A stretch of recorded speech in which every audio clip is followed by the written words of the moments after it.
How to manage distance learning using FB Messenger. It is advised for the teacher to have a separate Messenger account from his personal account to easily manage conversations in the Messenger. Using the app, the teacher may create a group chat among all parents and guardians of the students in the class. Using the Edit Nickname option, the teacher may include the names of the pupils for easy association.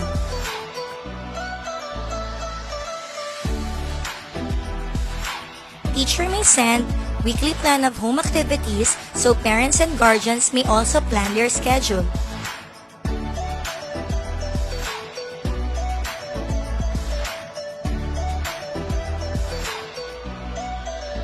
Teacher may send audio files of songs that children can listen to. Pito, pito, pito, pito, pito, ang araw sa loob ng isang linggo. The poll option may be used to do a survey and obtain quick responses from parents. Teacher may send file or document for home activity worksheets. It is important for teacher to provide options for obtaining the files, as there are parents who have access to computer, those who have smartphones, or those who wouldn't have any gadget, and so they can receive these learning materials from Navo's school box.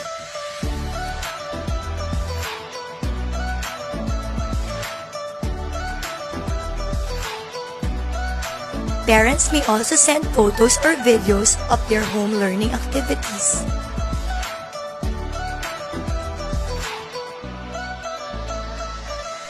Teacher may send emojis, stickers, GIFs, or short video clips to give feedback to kinder pupils.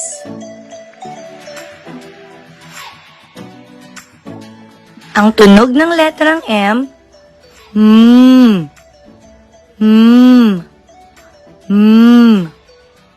Teacher may use the record audio option for greetings or to facilitate activities for phonics.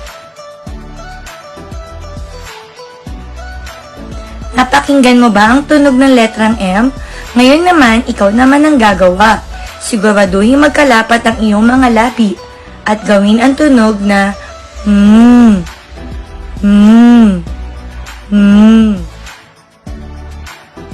Tunog ng letter M.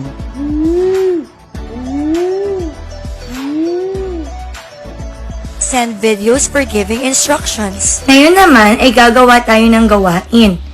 Tutulungan ka ng iyong mommy na maghanap sa inyong bahay ng mga bagay na ang pangalan ay nagsisimula sa tunog na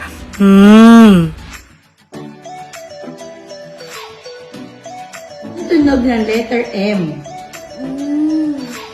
Ano to? Mesa, Ito? magtilyo, Mangkok. mangkok,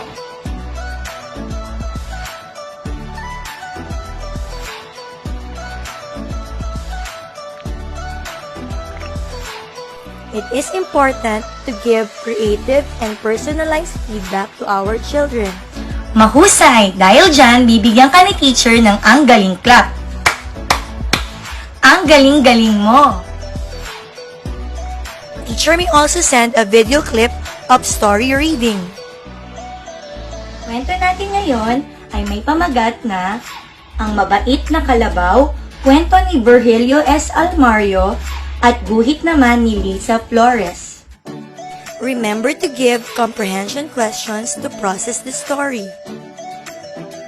The video call option may be used for kamustahan to build rapport virtually and strengthen engagement in learning in this kind of format. Messenger is not only for instant messaging but can also make learning exciting.